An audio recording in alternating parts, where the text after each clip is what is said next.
காலிகத்து ரைசானா இஸ்லாம் இதையே மறந்து. அஸ்ஸலாமு அலைக்கும் வரஹ்மத்துல்லாஹி தஆலா வபரகாத்துஹு.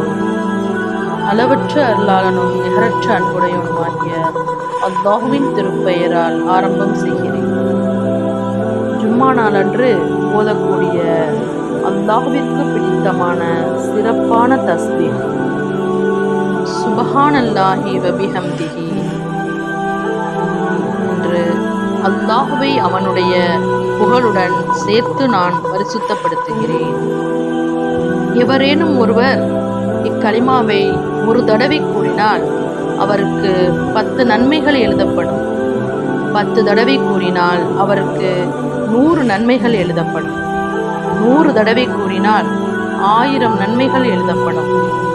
எவர் அதிகப்படுத்துகிறாரோ அவருக்கு அல்லாஹுவும் அதிகப்படுத்துகிறான் என்று ஒரு ஹதீஸில் அறிவிக்கப்பட்டுள்ளது.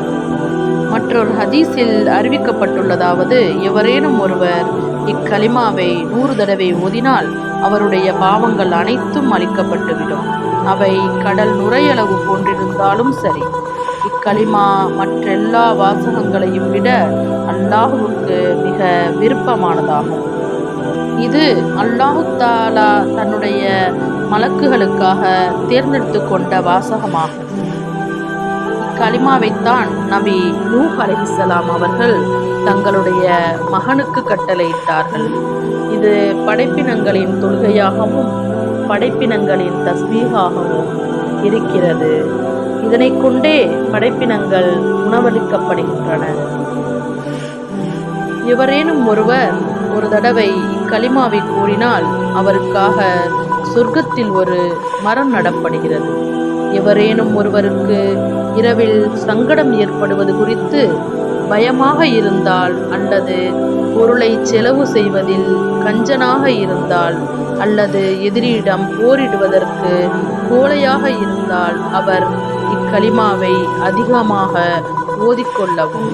ஏனெனில் இது அல்லாஹுவின் பாதையில் ஒரு தங்க மலையளவு செலவு செய்வதை விட அல்லாஹுவுக்கு மிக விருப்பமானதாகும். இன்ஷா அல்லாஹ் தஸ்பீஹை ஓதி நாம் அனைத்து நன்மைகளையும் பெறுவோம். ஆமீன் ஆமீன் யா ரப்பல் ஆலமீன். மெதுவாக ஓதிட்டா போச்சு. நான் ஓதுற மாதிரி நீங்களும் ஓதுங்க. லைக் பண்ணுங்க, ஷேர் பண்ணுங்க, சப்ஸ்கிரைப் பண்ணுங்க. மறக்காம பால் மட்டும் நான் தட்டு விட்டுருங்க.